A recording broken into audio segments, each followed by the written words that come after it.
한국은 100년 전만 해도 미국이랑 일본이 경제 원조했던 국가잖아. 거기다가 지금은 전 세계 유일하게 휴전 중인 곳을 가겠다고? 그런 최빈국이 언제 죽을지도 모르는 곳에 도대체 왜 가겠다는 건데? 아니, 한국은 밤늦게 거리를 한번 걸어보면 미칠 것 같아. 한국은 유토피아야. 한국은 한류의 파도로 전 세계를 휩쓸면서 세계 속의 작은 거인으로 인정받고 있습니다. 그러나 모두가 한국의 가치를 단번에 알아보는 것은 아닌데요. 아직도 한국을 무시하는 사람들이 있는 것 같습니다. 오늘 소개해드릴 사연은 여동생이 가난한 나라에 시집간다며 비웃었던 미국 여성의 사연인데요. 그리고 그녀가 생각했던 가난한 나라는 놀랍게도 한국이었다고 합니다. 그러나 그녀는 한국에 온 지 하루 만에 충격을 받았다고 하는데요. 과연 그녀에게는 무슨 일이 있었던 걸까요? 미국 여성의 사연입니다. 감동의 모든 것 애청자 여러분. 영상 시작 전 좋아요와 불우이웃을 위해 끝까지 시청 부탁드립니다. 안녕하세요. 하나밖에 없는 여동생의 결혼을 앞두고 심란했던 미국인 셀리나 휴스턴이에요. 제가 심란할 수밖에 없었던 건 제 동생이 아직 철이 없다는 생각이 들었기 때문인데요. 매제가 될 사람이 미국 사람이 아니라 한국 사람이라는 소리를 들었을 땐 정말 거짓말이라고 생각했어요. 제 동생이 어릴 때부터 저에게 장난치는 걸 좋아했거든요. 그래서 언니를 놀라게 해줄 수 있는 방법을 제대로 알았다고 생각했어요. 제가 처음 한 말이 그래, 꼭 결혼해라였거든요. 여동생이 어느덧 성인이 되어 언니가 생각하지 못한 농담을 전하고 있다고 생각했어요. 눈치를 채셨는지 모르겠지만 저와 제 동생은 나이 차이가 꽤 있답니다. 9살 차이로 제가 기억하는 제 동생은 항상 어리고 순수하고 귀여웠어요. 그런 아이가 성장해 싱가포르 대학을 가겠다고 말했을 땐 정말 놀랐습니다. 공부를 꽤 잘했기 때문에 당연히 미국의 명문 대학에 진학할 거라고 생각했거든요. 그런데 아니더라고요. 하지만 왜 싱가포르로 유학을 가고 싶은지 그 이유를 너무 분명하게 말했기 때문에 이내 수긍할 수밖에 없었습니다. 우선 싱가포르 역시 영어를 사용하는 문화권이었어요. 아시아에서 경제적으로 발전한 국가 중 하나라며 치안도 걱정 없다고 말했기에 굳이 말릴 이유는 없었죠. 무엇보다 세계에 내로라 하는 많은 기업이 싱가포르에 진출했다는 것도 좋은 환경이 될 것 같았어요. 명문 대학을 가는 이유가 결국 좋은 직장과 맞물리기 때문입니다. 이런 이유들을 하나씩 이야기할 때도 전 충분히 수긍했어요. 이런 이유라면 꼭 미국이 아니더라도 경험을 쌓을 겸 유학을 가는 것도 좋다고 생각했죠. 거기에 마지막 이유를 덧붙이는데 전제 동생이 컸다는 걸 받아들일 수밖에 없었습니다. 미국에서 대학을 졸업하려면 4년이 넘는 시간이 필요했는데요. 싱가포르는 2년 정도면 대학 졸업이 가능하다고 하더라고요. 물론 그만큼 더 열심히 노력해야 가능한 이야기지만 그런 부분까지 세심하게 알아봤다는데 전 놀라고 말았습니다.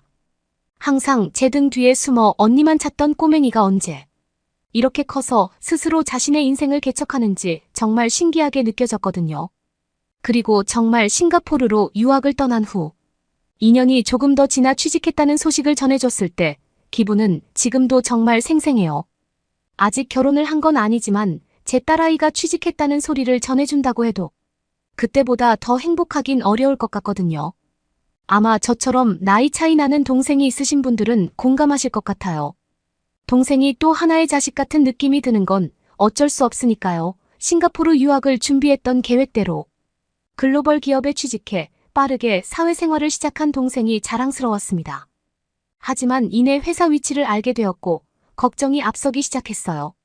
동생이 취직한 회사는 글로벌한 기업이긴 했지만 싱가포르나 미국이 아닌 한국에 있었기 때문입니다.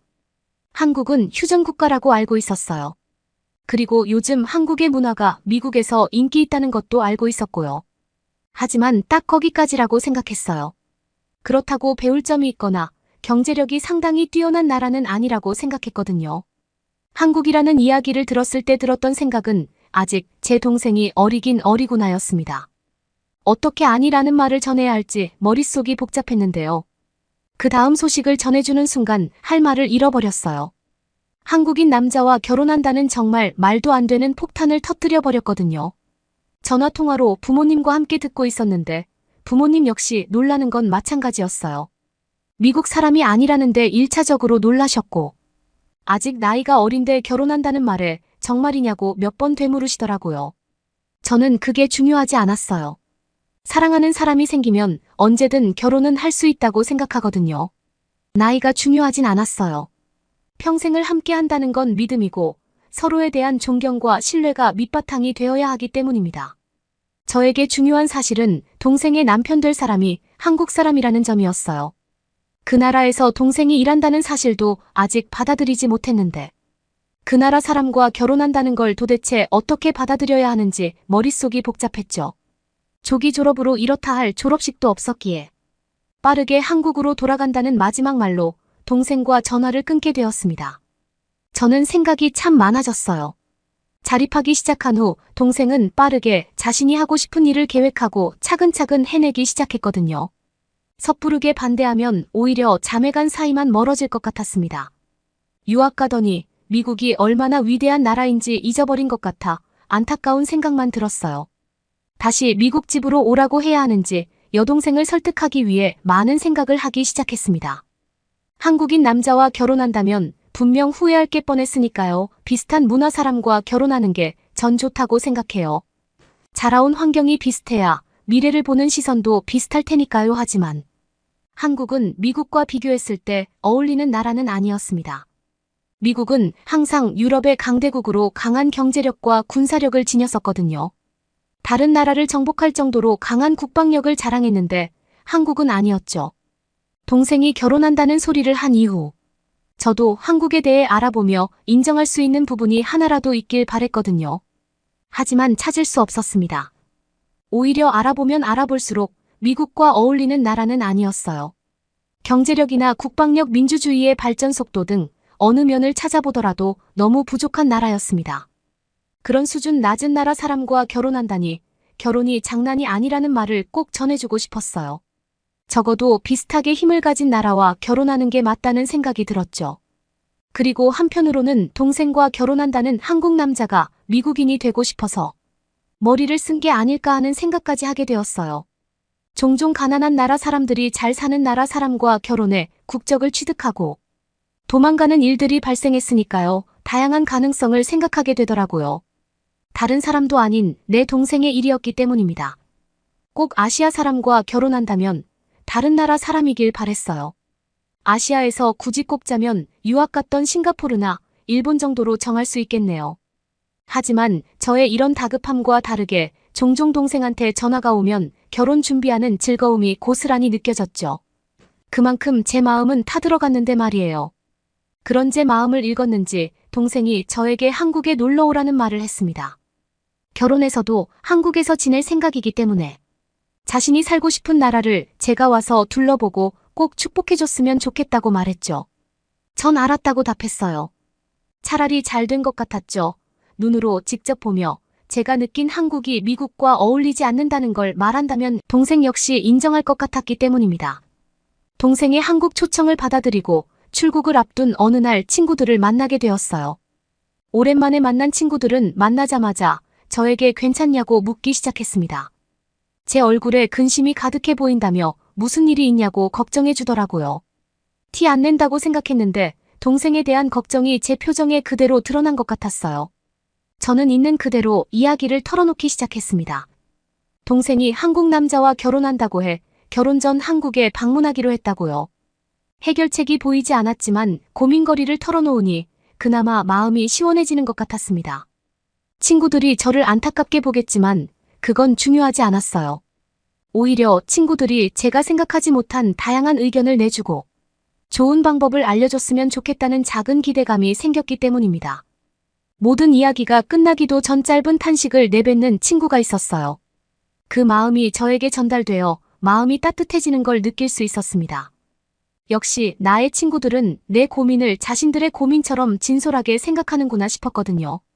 그런데 짧은 탄식 끝에 내뱉은 말은 부럽다는 말이었습니다. 저는 순간 제가 잘못 들은 줄 알았어요. 한국에 가는 게 부럽다는 건지 한국 남자와 결혼하는 제 동생이 부럽다는 건지 알 수 없었기 때문입니다. 무엇보다 이해하기 어려웠던 건 한국과 연관되었는데 안타깝다가 아니라 부럽다는 말을 했다는 점이었어요. 예상 밖의 반응에 놀란 눈으로 친구들을 바라보았을 때 하나, 둘 자신들의 의견을 말하기 시작했습니다. 아니죠. 어떻게 보면 의견이 아니라 부러움 섞인 부탁을 했다는 게 더 정확할 것 같아요. 저는 친구들의 이야기를 듣고 충격을 받았습니다. 친구들은 저와 다르게 모두 한국에 상당히 호의적이었거든요. 한국 여행을 다녀오고 싶어서 돈을 모으고 있다는 친구도 있었어요. 그리고 또 다른 친구는 화장품을 꼭 사와야 한다고 말하며 시간이 된다면 백화점에 가 한국식 화장법을 꼭 배워야 한다는 말도 덧붙였죠. 위로를 받거나 동생이 한국의 늪에서 빠져나오게 하는 걸 도와줄 방법을 찾을 수 있을 거라는 저의 기대는 보기 좋게 무너지고 말았습니다. 그렇게 한국행 비행기에 탑승하고 나니 저도 모르게 조금 설레는 기분이 들기 시작했어요. 모두들 좋다는 데는 그만한 이유가 있지 않을까 하는 막연한 생각이 들었거든요.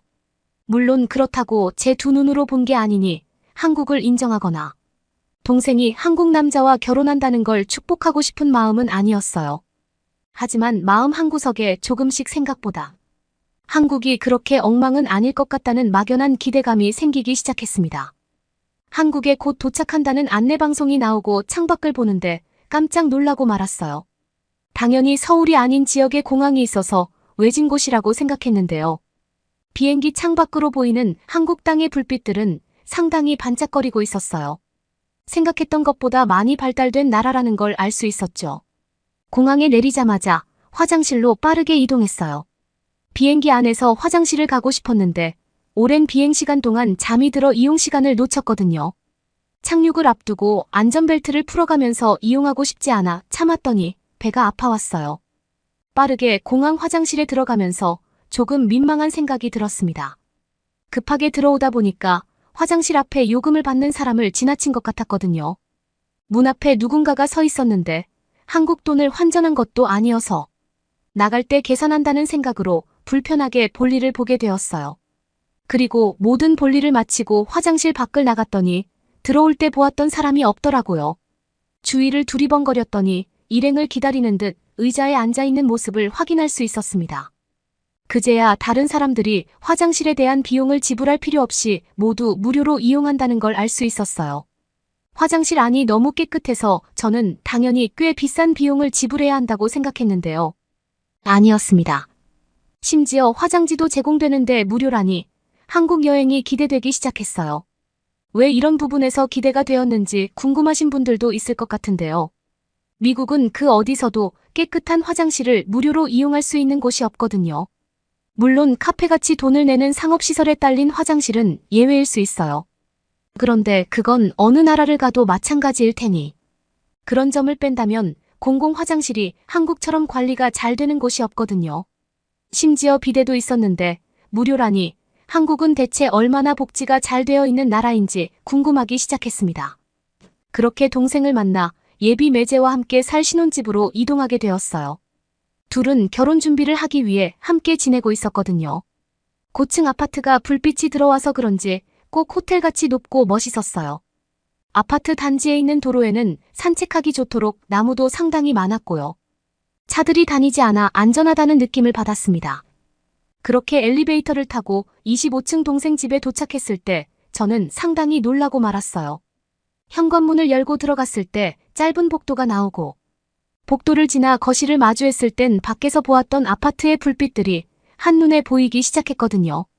야경이 너무 예쁘게 느껴지면서 이렇게 아름다운 공간이 신혼집이라는 게 부럽기 시작했습니다. 호텔에서 숙박하는 걸 좋아해 미국에 있을 때 종종 호텔에서 하룻밤 지내기도 했었는데요. 제가 머물렀던 호텔들보다 훨씬 더 좋아 보이는 동생 신혼집에 감탄을 안 할 수가 없더라고요. 미국에서 이미 결혼한 친구들 신혼집을 가봤기에 더 비교가 되었던 것 같습니다. 미국에서는 정말 좁은 집에서 지내는 친구들이 많아요. 물론 능력이 있다면 넓은 집을 구할 수 있겠지만 같은 또래에게 그건 불가능에 가깝거든요. 그러니 그걸 해낸 제 동생이 자랑스러우면서도 부러운 건 어쩌면 당연한 것 같았습니다. 그렇게 동생 신혼집에 집을 풀어놓고 저녁을 먹기 위해 집 앞으로 나왔는데요. 유치원생으로 보이는 아이들이 뛰어다닐 정도로 안전한 한국의 밤거리가 정말 마음에 들었어요. 미국은 늦은 시간까지 영업하는 곳이 많이 없었고 늦은 시간이면 집 안에 있어야 한다는 생각이 너무 당연하거든요. 대신 집에서 파티를 하는데 그만큼 밖에서 먹을 곳이 없다는 소리기도 하죠.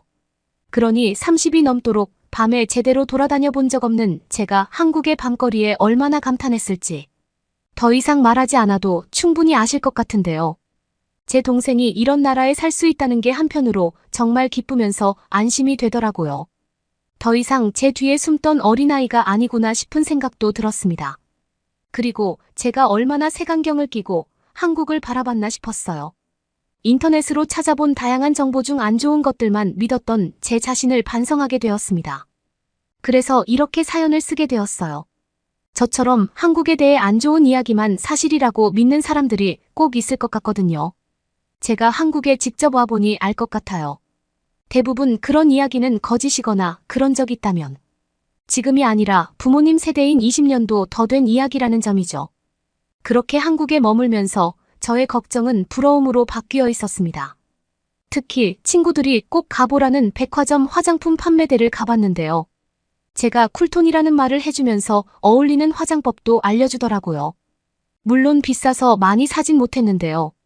친구들이 사다 달라고 말했던 브랜드는 오히려 길거리에서 쉽게 볼 수 있는 화장품이라 정말 많이 샀습니다.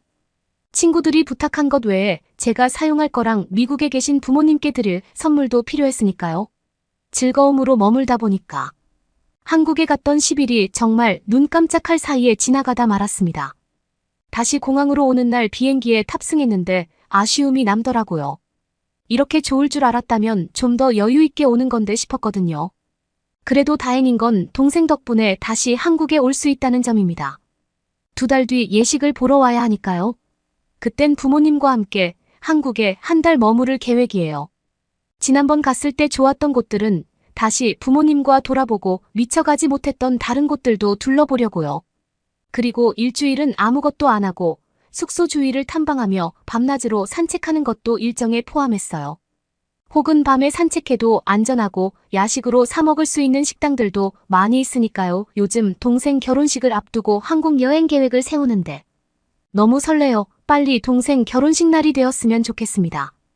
여러분은 이번 사연을 통해 어떤 것을 느끼셨나요? 한국에 대한 잘못된 인식을 갖고 있었던 미국 여성의 사연이었습니다. 한국은 과거의 가난을 벗어나 경제적으로 크게 성장한 지 오래입니다. 세계적인 문화 콘텐츠를 생산하는 나라기도 한데요. 또한 K-팝이나 드라마, 영화 등 한류의 중심으로 글로벌 영향력을 지니고 있는 나라입니다.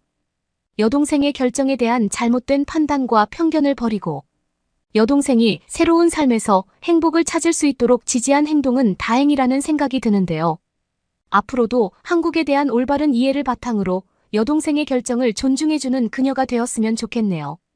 구독과 좋아요 부탁드리며 사연자분께 전해드릴 댓글도 남겨주시면 전달해드리겠습니다. 그러면 더욱 감동적인 다음 사연으로 넘어가겠습니다. 부산에 있는 어느 카페 앞 늘어선 줄을 오랫동안 기다리고 있는 외국인들. 기다림 끝에 들어온 카페 안에서 누군가의 고함 소리를 듣는 외국인들 보아하니 피부 색깔 때문에 얼른 썩 나가라는 소리였기에 외국인은 눈물을 글썽이며 밖으로 나가려고 하는데요. 그 순간 소리치는 사람의 얼굴이 매우 찌부러지면서 외국인을 붙잡고 마치 기분을 나쁘게 했으면 보상을 주고 나가라는 식으로 얘기합니다. 대체 이 외국인은 어떻게 되었을까요? 안녕하세요. 저는 남아프리카 공화국의 물보존 네트워크 팀에서 일하는 자원관리 전문가 세노이카 피델리아입니다. 현재 남아프리카 공화국 내에는 심각한 가뭄이 도래하여 많은 아이들이 갈증에 허덕이고 있고 대부분 혼란에 빠져 있기에 저희 물보존 네트워크 팀에서는 적절한 해결책을 모색하고 있었던 중이었는데 지난 몇 년간 심각한 물 부족 국가로 고생하고 있었음에도 불구하고 현재는 물 자원이 매우 풍족해진 한국의 사례를 확인하면서 지속 가능하고 혁신적인 해결책을 찾기 위한 열쇠를 선진국인 한국에서 발견할 수 있지 않을까 하는 생각을 저희는 가질 수 있게 되었는데요. 조사 결과 한국의 수자원과 관련된 기술은 최첨단이면서 매우 효율적인 시스템으로 운영되고 있다는 것을 알 수 있었고 일찍이 전 세계적으로 명성을 떨치고 있었던 것이었습니다.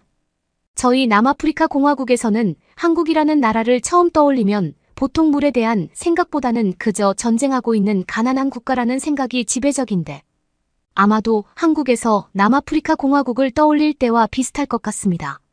남아프리카 공화국 하면 어떤 생각이 드시나요? 대부분의 관광객에게 남아프리카 공화국 하면 어떤 생각이 드는지 물어보면 2010년에 열린 월드컵 말고는 떠오르는 게 없다고 합니다. 저희 역시 한국을 떠올리면 후진국이나 전쟁 중인 가난한 국가라는 생각밖에 없는데 물자원에 대한 최첨단 시스템을 활용하고 있으면서 여러모로 기술까지 최신식으로 자리 잡고 있다는 것은 최근에야 가뭄 때문에 검색하다 보니 알게 된 한국의 아름다운 사실이었죠. 저는 우리 직원들에게 한국에 자리하고 있는 최첨단 기술이 적용된 이미지와 동영상을 자료로 보여주었는데 직원들은 절대 믿을 수 없다면서 눈을 비비적거리고 결국에 직접 구글에다 검색하기 시작했는데요. 왜냐하면 합성한 사진이나 동영상을 제가 보여주었다고 믿었기 때문이었죠. 그러나 한국은 정말 소문대로 뛰어난 선진국이 분명했고 동료들은 보이는 부분만 이런 것이 아니냐는 자그마한 의문을 마침내 가지게 되었습니다. 그러다가 지푸라기라도 잡는 심정으로 물자원을 효율적으로 운반하는 시스템과 물자원을 관리하는 방법에 대해 알기 위해 한국으로의 비행기를 차차 알아보게 되었고 한국 쪽에 있는 전문가에게도 협조를 구할 수 있었는데요. 제일 어려웠던 부분은 바로 공항까지 향하는 길이었습니다. 남아프리카 공화국의 교통은 그렇게 좋지 않았기 때문에 대충 5시간에서 6시간 이상을 똑바로 일직선으로 차 타고 간다고 해도 공항에 도착하기란 여간 쉬운 일이 아니었습니다. 그러나 한국의 수자원 관리 시스템은 다른 국제적 사례와 달리 너무나도 빠르게 성장하는 효율적 움직임을 보여주었기에 저희는 어떻게 해서든지 한국 공항으로 이동해야겠다는 생각을 가질 수 있었습니다. 솔직히 직접 눈으로 보고 배우는 것보다 나은 것이 없을 것 같다는 생각 때문이었죠. 한국의 전문가께서는 국제수자원 관리 컨퍼런스에 저희를 초청해 주셨는데요. 저희는 드디어 완벽한 학습의 장이 우리에게 운 좋게 주어졌다고 생각했고 다가온 기회를 무조건 낚아채야겠다는 생각을 가질 수 있었답니다. 공항으로 향하면서 저희는 남아프리카 공화국에서 현재 앓고 있는 물 부족 문제에 대한 지속가능한 해결책을 꼭 한국에서 가져와야겠다는 생각을 하며 결의를 다졌답니다. 분명히 유례없는 속도로 경제성장을 이룩한 한국은 물자원이 거의 없는데도 불구하고 인적자원 하나만으로 인류 최대의 선진국이 되었으면서 물 부족 문제도 해결했기 때문에 저희 남아프리카 공화국이 가지고 있는 골치 아픈 문제를 해결해 줄 수 있는 열쇠를 가지고 있는 것이 틀림없었습니다. 저희는 모두 고개를 끄덕이며 한국이 가지고 있는 물의 열쇠를 당장에 뺏어오자고 했고요. 한국처럼 잘 사는 나라는 당연하게도 우리 아프리카에 있는 가난한 흑인들에게 자비를 베풀어 줄 것이라며 입을 모아 얘기했습니다. 그렇게 인천공항에 도착했을 때 저희는 처음에 한국인을 보며 부끄러워했습니다. 왜냐하면 여러모로 저희의 모습은 촌스러운 패션이 분명했고 한국인들보다 한눈에도 왜소한 키와 자그마한 체구를 가지고 있었기 때문이었습니다. 저희들은 진정 한국이라는 나라가 동양의 국가가 맞는지 어쩌면 미국 쪽으로 비행기를 탄 것이 아닐까 하고 의문을 가져야 했답니다. 한국인들은 다들 키가 크고 풍채가 화려했으며 이해되지 않는 깔끔한 외관을 가지고 있었어요.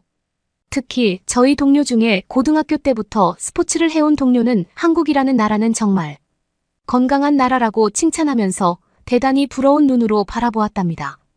그도 그럴 것이 남아프리카 공화국의 평균 키는 160이었던 것이었죠. 어쩌면 한국에서는 물을 마음껏 마실 수 있기 때문에 성장기에 있어서 저희보다 더욱더 혜택을 받았는지도 모르겠다는 생각을 하게 되었는데요. 그러고 보면 남아프리카 공화국에 있는 공항과 달리 한국의 인천공항에는 최신식 정수기가 무료로 설치되어 있었고 고급진 화장실까지 공짜로 제공되는 중이었습니다. 저희 남아프리카 공화국에서는 화장실을 한번 이용할 때마다 소량의 돈을 내야 하기 때문에 매번 돈을 내기 싫어서 소변을 참는 일이 비일비재한데 한국에서는 전혀 그렇지 않아도 되니 굉장히 기쁘기 그지없었는데요. 심지어 무료인 화장실은 너무나도 깨끗하면서 아름다웠습니다. 저희는 돈을 내야 한다면 남아프리카 공화국의 화장실이 아니라 한국의 화장실에 내야 한다는 것을 자각하면서 가난한 후진국의 나라가 한국은 아니겠다는 생각을 확신할 수 있었습니다. 그렇게 맞닥뜨리게 된 한국의 모습은 가면 갈수록 비현실적인 모습이었는데요. 그런 경관을 보면서도 모두가 자연스러운 표정을 짓고 있으니 저희는 이 모든 것이 당연하다고 생각하는 한국인들의 분위기에 압도되었답니다. 공항 밖으로 나오니 저희를 기다리는 한국인 전문가가 있었고 국제수자원 관리 컨퍼런스에 원활한 참여를 할 수 있도록 저희를 배려해주고자 자동차까지 가지고 오셨는데요. 저희는 친절한 한국의 배려심에 감탄하면서 주변을 둘러보았는데 이제 보니 모두들 외제차를 끌고 있었습니다. 남아프리카 공화국에서 외제차를 끌면 무조건 억만장자가 분명한데 한국인은 죄다 외제차를 끌고 있으니 도대체 어떤 나라에 기어들어온 것인지 저희는 머리를 극적이며 의문을 띄었습니다. 한국인 전문가는 여기까지 오는 길이 편안했는지 저희에게 물어보았고 저희는 너무나 고맙다며 한국인과 악수했는데요. 왜냐하면 이 정도로 친절한 모습은 남아프리카 공화국에서 기대하기 힘들고 어떻게 해서든 팁을 받아내려고 발버둥치는 타임밖에 없기에 저희는 최대한 모르는 남들과 대화를 섞지 않기 위해 노력하곤 했기 때문이었죠. 그러나 한국인 전문가께서는 아무런 사리사욕 없이 저희에게 얼마나 편한 비행을 했는지 물어보았고 남에게 관심을 갖고 질문하는 문화는 한국에 만연하다고 얘기하는 한국 전문가의 말에 저희는 마음 편히 이동하면서 고개를 끄덕였답니다. 국제수자원회의가 열리는 곳은 부산이었습니다. 저희는 먼저 서울역으로 향했고 KTX를 타게 되었는데요. 처음에는 부산까지 5시간이 걸린다는 얘기를 듣고 언제 도착해야 하나 싶었는데 그것은 차를 이용했을 때 걸리는 시간이었고 KTX를 타고 나니 빛보다 빠른 속도로 부산에 도착할 수 있었답니다. 저희는 이 정도 속도라면 남아프리카 공화국까지도 1분 만에 갈 수 있을 것 같다는 생각을 할 수 있었고 수자원관리센터의 전문가분께서는 저희의 기차표까지 모두 계산해 주시면서 이 정도는 한국에서 껌값이라고 얘기해 주었고 모든 금액이 정부의 지원금으로 지급되고 있으니 자신에게 고마워할 것 없다고 얘기해 주었습니다. 저희는 놀랄 만큼 후한 한국의 배려심을 보고 깊은 감동을 받았는데요. 부산에 도착했을 때 저희가 다시 타게 된 자동차는 현대자동차였고 남아프리카 공화국에서 종종 보이는 부자의 상징인 외제차였기에 저희는 너무나 놀라 눈이 휘둥그레졌고 정말 이처럼 좋은 차들이 시도 때도 없이 보이는 바깥을 보면서 분명히 선진국에 들어왔다는 생각을 가질 수 있었습니다. 저희는 대접받는 기분으로 수자원관리센터까지 향할 수 있었고 회의가 열리기 직전까지 꽤 긴 시간 동안 휴대폰만 들여다보게 되었는데요. 회의장 앞에서 기다리던 저희는 가까운 카페에라도 들를까 싶었는데 한국의 물가는 남아프리카 공화국보다 훨씬 비싼 선진국의 그것이었기 때문에 저희는 꼭 참으려고 했지만 한국인 직원분께서는 뭐 필요한 게 없냐고 물어보셨기에 저희는 근처에 있는 카페에 좀 가보고 싶긴 하다고 얘기했습니다. 한국인 직원분께서는 고개를 끄덕이며 카드를 주셨는데요. 법인카드이기 때문에 영수증만 가져온다면 아무런 문제가 없다고 얘기하는 바람에 저희는 너무나도 후한 한국의 인심에 다시금 감탄을 하며 기립박수를 칠 뻔했답니다. 저희는 줄을 서서 기다리고 있는 한국의 카페로 향했고 문득 질서 정연한 모습을 지키고 있는 시민의식을 보면서 질서가 전혀 없는 남아프리카 공화국을 떠올리며 부끄러워해야 했는데요. 왜냐하면 저희는 당연하게도 새치기를 하려고 했기 때문이었습니다. 하지만 사람들이 가지고 있는 여유로운 분위기에 휘말려 저희 역시 질서를 지키게 되었던 것이었죠. 저희는 이런 한국의 훌륭한 시민의식이 도대체 어디서 창출되었는지 이해할 수 없었고 기나긴 기다림 끝에 맞이한 카페 내부에서 건네받은 음료 속에 들어있는 굉장히 많은 물의 양에 저희는 눈이 휘둥그레져야 했습니다. 물 부족 국가인 저희 남아프리카 공화국에서는 카페에서 음료를 주문해도 한국에서 보이곤 하는 음료의 반의 반도 나오지 않기 때문이었어요. 그 순간 카페에 앉아있던 웬 한국인이 갑자기 분노에 찬 채 저희를 보고 고래고래 뭐라고 소리치는 게 아니겠습니까? 저희는 딱 봐도 욕을 하는 모양새에 남아프리카 공화국에서 종종 보이던 인종차별이 분명하다고 생각했습니다. 한마디로 어째서 카페 안에 흑인들이 있는지 이해할 수 없다는 것이었죠. 이런 인종차별은 흑인으로서 어딜 가나 당하는 것이었기에 저희는 크게 개의치 않고 카페를 어서 나오려고 했는데요. 갑자기 소리치는 한국인 분이 다짜고짜 저희에게 다가오는 게 아니겠습니까? 더 이상 밖으로 나가지 못하도록 저희의 손을 잡아채고 마치 피해 보상을 요구하는 눈빛으로 저희를 째려보았는데요. 저희 동료 중 한 명은 너무나 당황하여 가지고 있는 음료를 손에서 놓쳐버렸고 바닥에서 음료가 나둥그러지는 소리를 들어야 했습니다. 그런데 플라스틱 컵이었기 때문에 다행히도 깨지지 않았고 저희는 찡그려진 한국인의 얼굴을 보면서 뭔가 가늠하는 느낌을 눈치챌 수 있었습니다. 그제야 한국인께서는 뭐라 얘기를 하셨는데 천천히 듣고 보니 대충 이런 내용이었습니다. 남아프리카 공화국에서 온 자원관리센터 직원들이 맞느냐는 것이었어요. 알고 보니 이 한국인은 국제 컨퍼런스 회의의 관계자였고 저희가 오기만을 목이 빠져라 기다렸다는 것이었습니다. 왜냐하면 남아프리카 공화국에 있는 심각한 문제에 대해서 자신이 전담으로 조사했기 때문에 회의가 열리기 전에 효과적인 해결책을 저희에게 말해주어 거기에 대한 문제점을 우리에게서 듣고 회의 중에 안건으로 얘기하여 발전적인 사고의 장을 마련하려는 생각을 가지고 있었기 때문이었다는데요.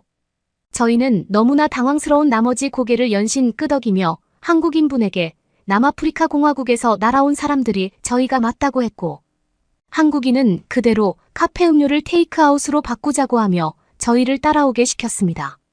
그렇게 회의가 이루어지기 직전에 남아프리카 공화국이 가진 가뭄에 대한 해결책을 여럿 알게 되었고 거기에 대한 피드백을 해주면서 회의에 참가하고 나서도 적극적인 교류와 질문을 할 수 있었습니다.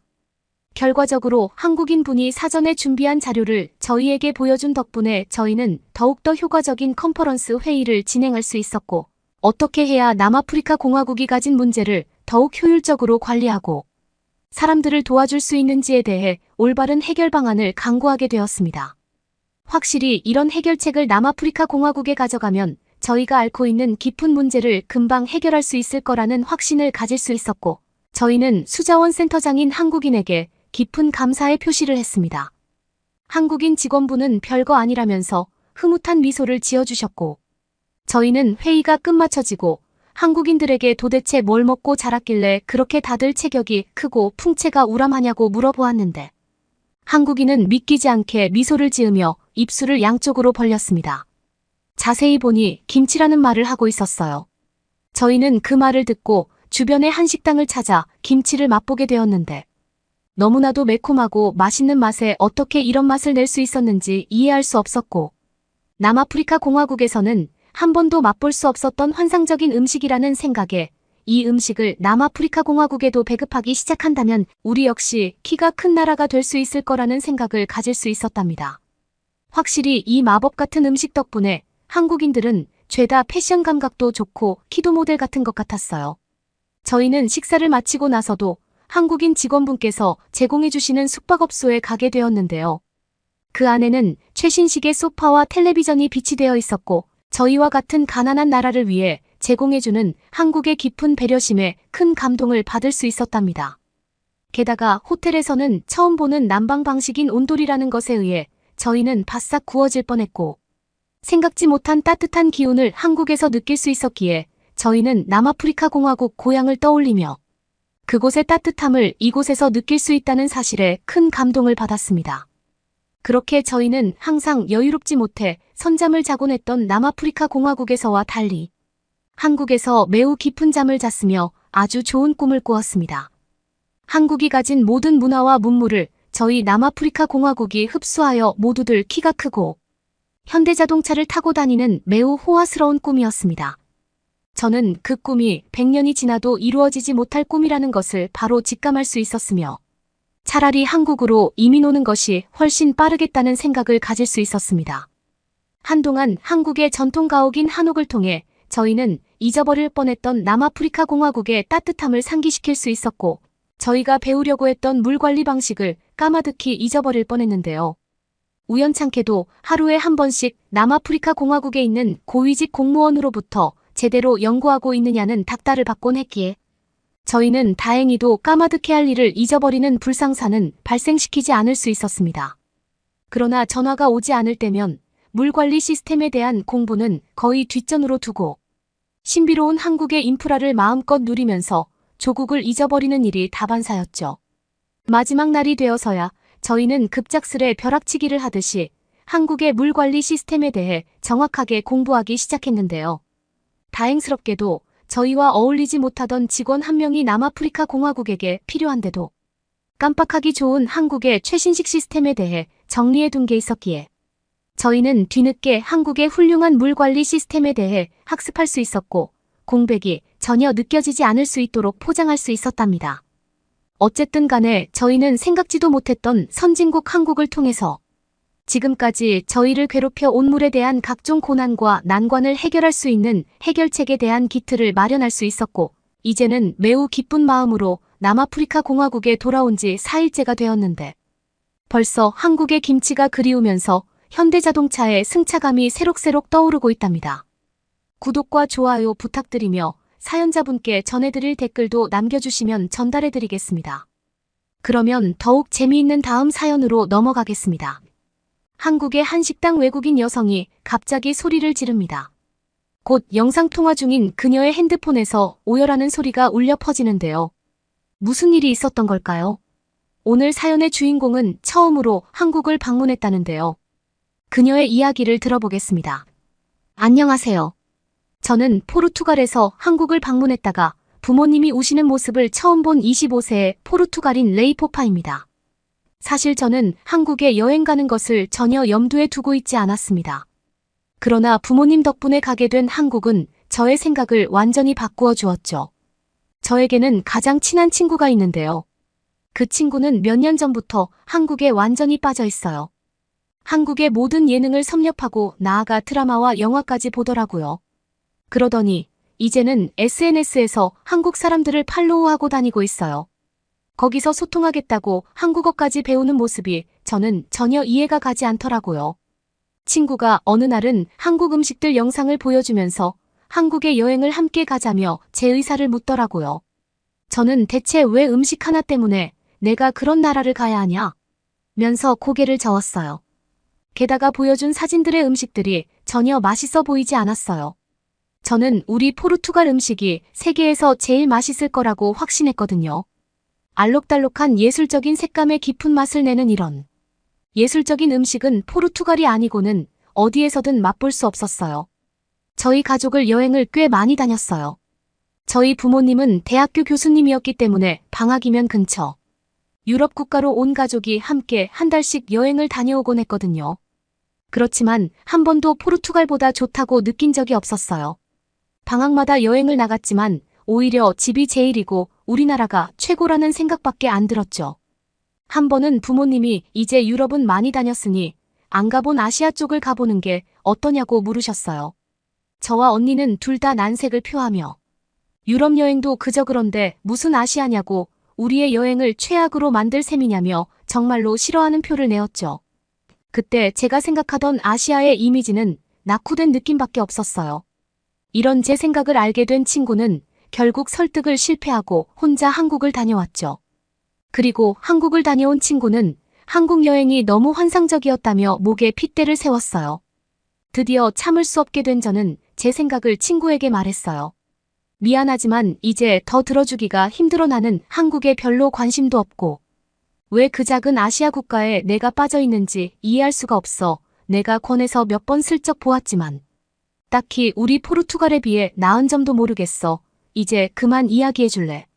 덴버는 저의 단호한 목소리를 듣더니 더 이상 저에게 한국 이야기를 신나게 떠드는 게 본인도 재미가 없는지 얘기하지 않았어요. 원래 이야기란 건 공감해주고 맞장구 쳐줘야 할 말이 나는 거잖아요.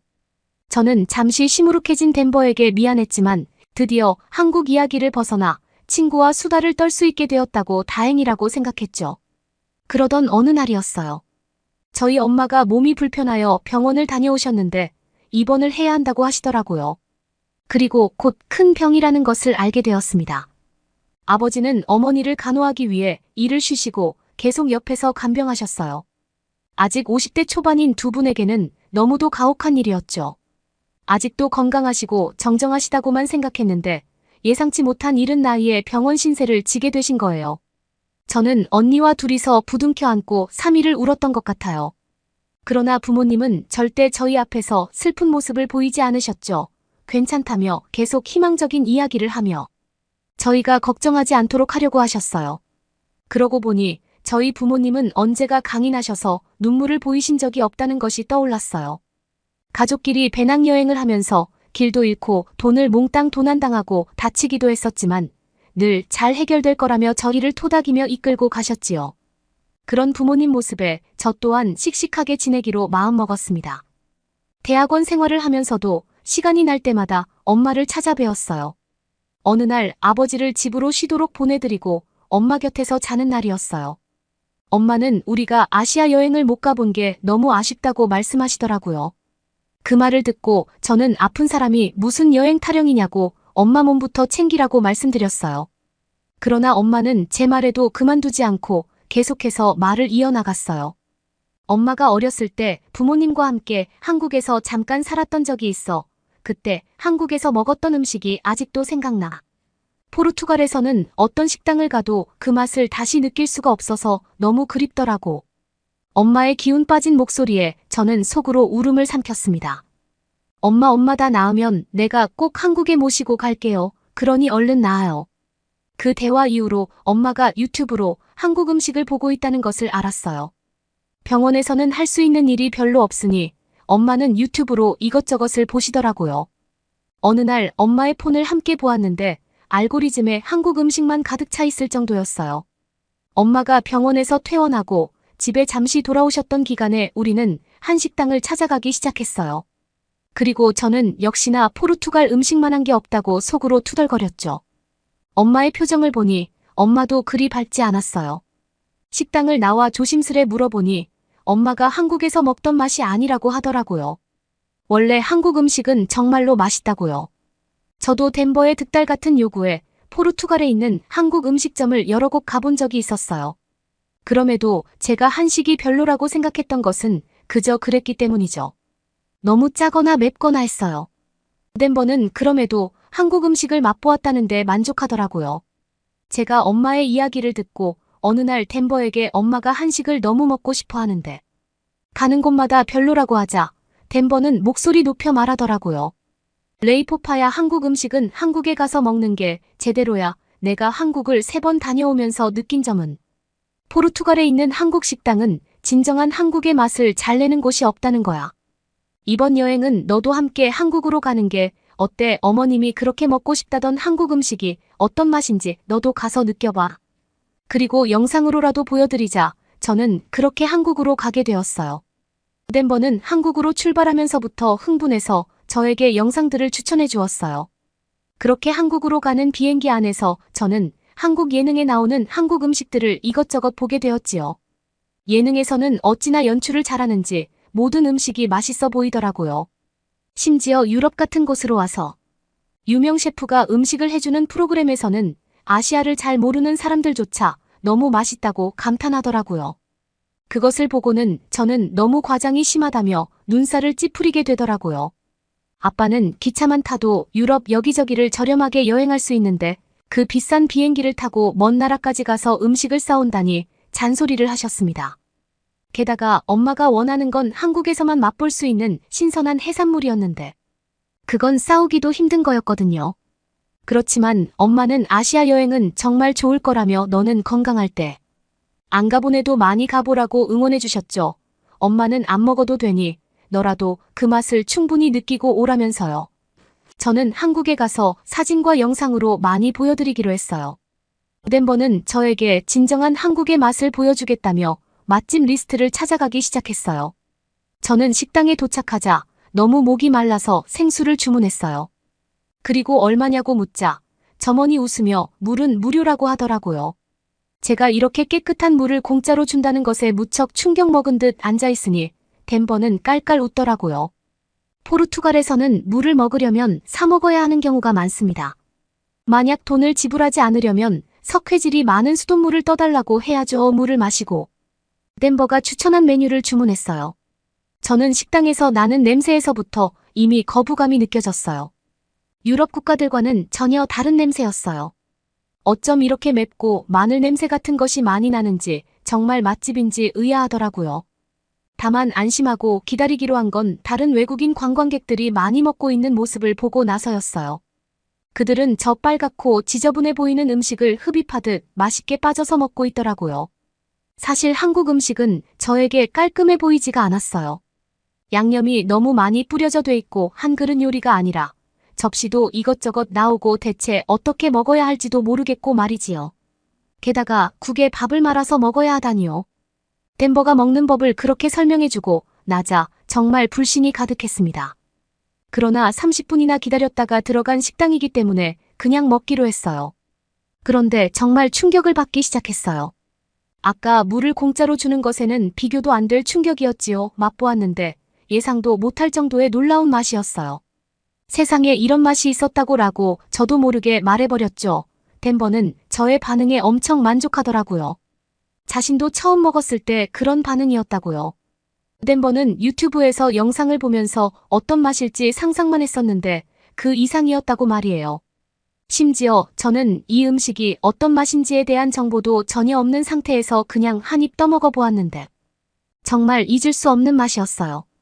저의 충격은 여기서 끝나지 않았습니다. 덴버가 데리고 간 모든 식당에서 저는 다 그 느낌을 받았어요. 이래서 엄마가 한국 음식을 잊지 못하는 거구나 완전히 동의해버렸죠. 그때부터는 끼니 때만 기다리게 되었어요. 한국에 처음 온 만큼 관광지도 돌아다니기는 했는데 완전히 음식 탐방처럼 목적이 변해버렸지요. 그러나 포르투갈에 돌아가기 며칠이나 남았는데 가는 곳마다 음식을 포장해 올 순 없었어요.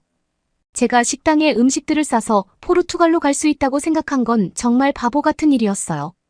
음식들을 해외로 반출하는 건 금지 사항이 너무 많아 거의 불가능한 일이더라고요.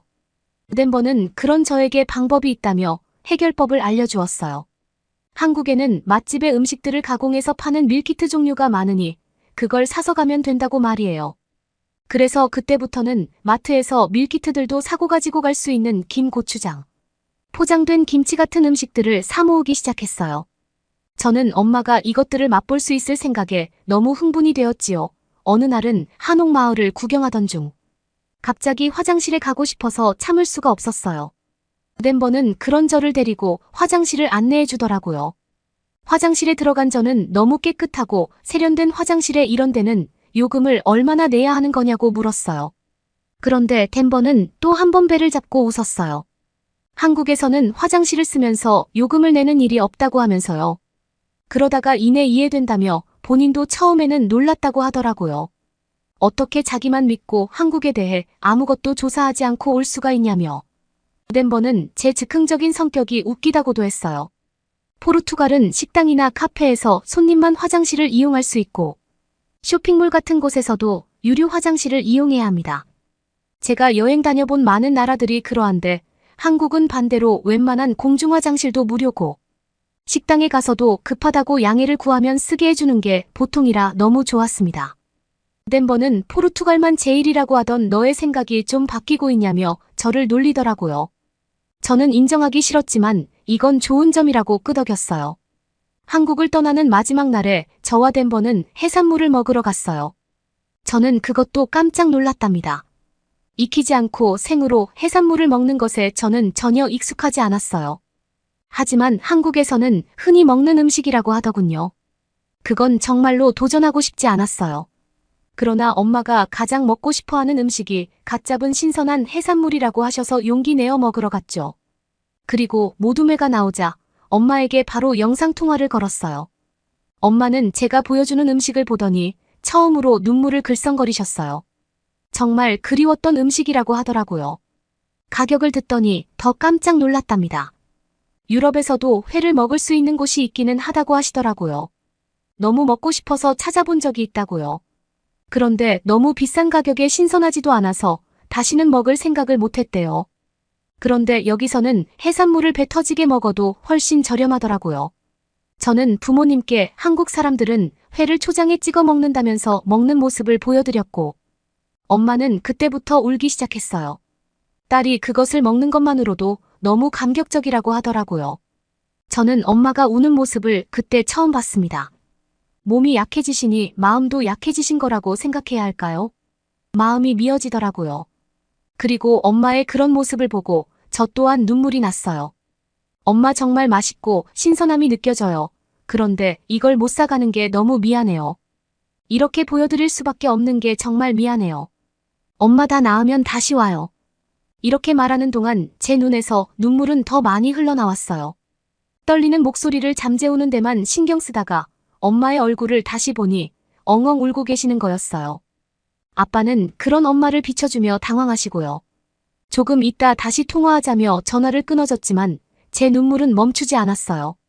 아니 오히려 부모님이 안 들으시니 소리까지 내며 울었죠. 저의 우는 모습을 보던 사장님은 다가와서 사연을 물으셨어요. 제가 대답하지 못하고 계속 울자 덴버가 대신 사정을 이야기해 주더라고요. 부모님이 아프셔서 너무 먹고 싶은데도 못 모셔왔다는 말에 사장님은 어떻게든 음식을 싸드리고 싶어 했습니다. 그러나 정책상 그게 불가능하다는 것을 알고는 저희 모두 포기하게 되었죠. 그 일이 있고 엄마는 점점 건강해지셨어요. 건강해져서 한국 가야 한다는 말을 달고 사시죠. 의사 선생님은 조금만 더 있으면 여행이 가능할 것 같다고 말씀하시더라고요. 엄마는 한국 가는 비행기 표를 미리 끊어놓자며 활기가 도십니다. 아마 연말쯤에는 한국을 갈 수 있을 것 같아요. 그때 한국을 길게 가서 아쉬움 없이 지내다 오려고요. 이번에는 덴버 없이 제가 부모님을 모시고 한국을 가야 하는데 어떤 곳을 가야 부모님이 좋아하실지 모르겠네요. 모쪼록 부모님이 완치하시고 한국을 즐겁게 여행할 수 있도록 응원해주세요. 아 그리고 음식뿐만 아니라 한국의 모든 점이 정말 좋았습니다. 늘 여행을 다녀오면 그래 집이 최고지 우리나라가 최고지 했었는데요. 이번에는 처음으로 다시 한국을 가고 싶다. 한국에서 더 길게 있고 싶다라는 생각을 갖게 되었어요. 왜 주변에서 자꾸 한국 거리는지 완전히 이해했어요. 덴버는 저의 이런 변화에 가장 즐거워하고 있어요. 매년 한국을 가자며 계획까지 세우더라니까요. 여러분은 오늘의 사연 어떻게 보셨나요? 한국의 맛을 한번 보면 잊을 수 없다더니 오랜 시간 한국의 맛을 잊지 못한 어머니와 효심 가득한 딸 이야기였습니다. 여러분은 어떻게 보셨나요? 응원과 격려의 한마디씩을 댓글로 남겨주시기 바랍니다. 사연자분들에게 전달해드리겠습니다. 실제 사연 제보를 받고 있습니다. 채택되신 분께는 작은 선물도 보내드리고 있습니다. 저희의 사연이 여러분의 하루에 작은 힘이 될 수 있었으면 좋겠습니다. 감동적인 사연을 주변 분들과 이야기 나눠보세요. 더욱더 좋은 영상으로 다시 찾아뵙겠습니다.